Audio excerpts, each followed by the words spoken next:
This is Andy Purewal for Boxing Social in association with Betfred, and I'm delighted to be joined by James Beech Jr. I was about to say the day after the night before, but it's obviously been about 3 days now since your bout with Brad Foster, the return of British boxing. James, first and foremost, well, how are you doing? I'm good, thanks, mate. Yourself? Okay, mate. Obviously, it's good to hear you're doing well, and you're still, speaking to you earlier in high enough spirits following your defeat on Friday to Brad. Let's get into that, James. Kind of your reflection on your unanimous decision defeat to Brad Foster. Yeah, it's just one of them. It happens. I'm gutted about it, to be honest, because I really thought I could upset the apple cart and get the win, but another night maybe. What did you make of the fight? When you was in the ring with him, how did you think he was doing? I felt like it was going good. Every round was even, so every round could have kind of gone either way, apart from 11th and 12th.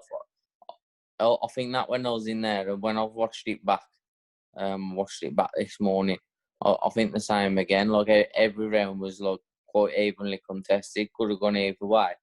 I felt like I'd done the better in the middle rounds, like 6 to maybe like 8, 9. But yeah, other than that, it was just a close fight. It was a good fight. To be fair, I enjoyed it. You said that obviously you feel that the rounds were relatively close. What do you think it was then, with that in mind, that kind of swung it towards Brad?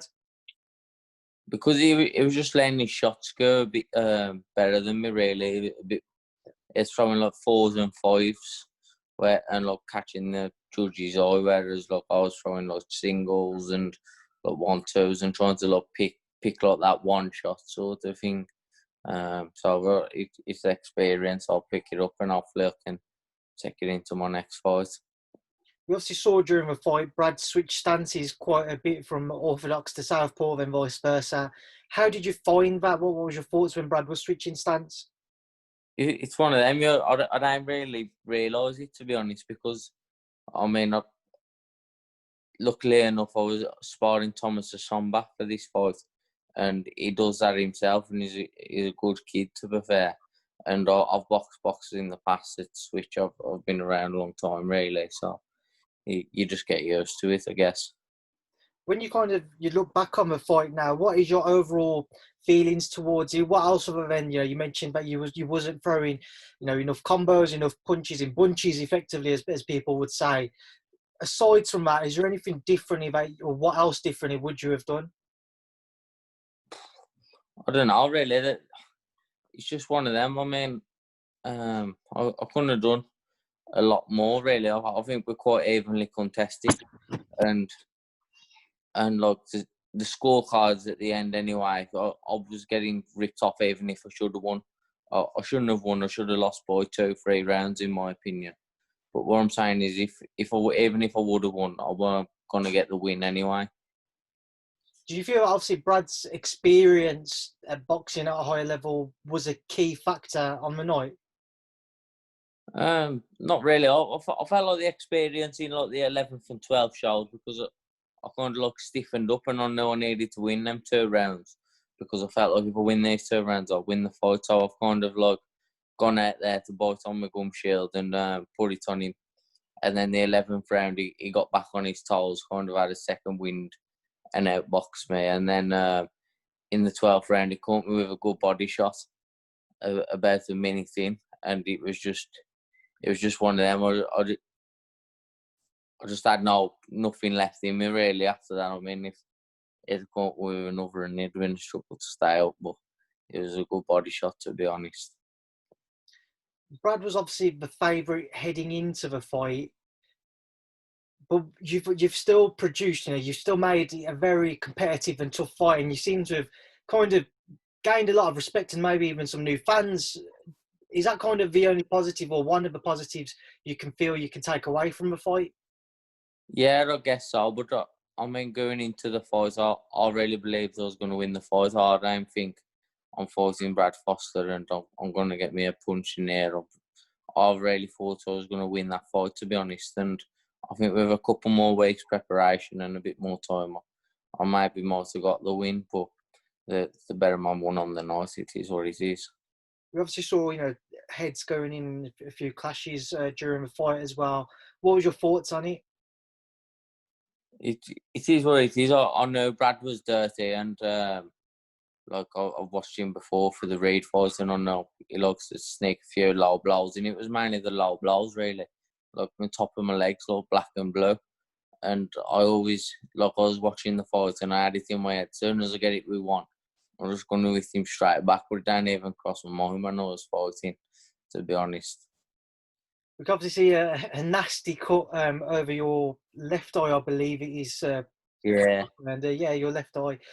How is that kind of healing up? Talk to me about that cut there, James. It's all right, to be honest. I mean, everyone that knows me knows I always get cut. I think it's my 5th one now since I've turned professional. I had a couple as amateur as well, so I'm prone to the cuts. It ain't nothing new. This one's a good one now because it was a nail, like, small, and then the 11th round it's popped open and it's like the length of my eyebrow, so it's a good one. How did you find kind of the making weight process, James? Obviously, we know that you've dropped down in the weights through your career. You know, you just boxed for the super bantamweight title. Did you feel that made any difference? I made the weight comfortable, but I felt like the whole camp was about making the weight, to be honest, because I mean, I had the phone call of 5 weeks, and I was 10.5 stone, and I think we worked out it was about 24, 25 pound I lost in 5 weeks. But it's one of them. You live and learn. I've took a lot from it, and I need to keep myself in the gym, and hopefully I need to change my life really, and stay in the gym, and I'll definitely come again. So I'm back in the gym Monday, have a quick week off, and staying fit. Obviously, you was the first headline fight back, a part of that first headline fight back. How did you feel, boxing behind closed doors? What was your thoughts on that kind of atmosphere? It is strange, but it's one of them. You just got to get on with it, really. It felt strange when I walked out. When you walk out and you usually like buzzing because I've got all my fans and that singing Chelsea Dagger and stuff with me. It makes my hair stand up and that, you know what I mean? But it died, and I was just like kind of chilled out, to be honest. What were the procedures like on the night? What did you kind of have to do in the build up to the fight and then afterwards?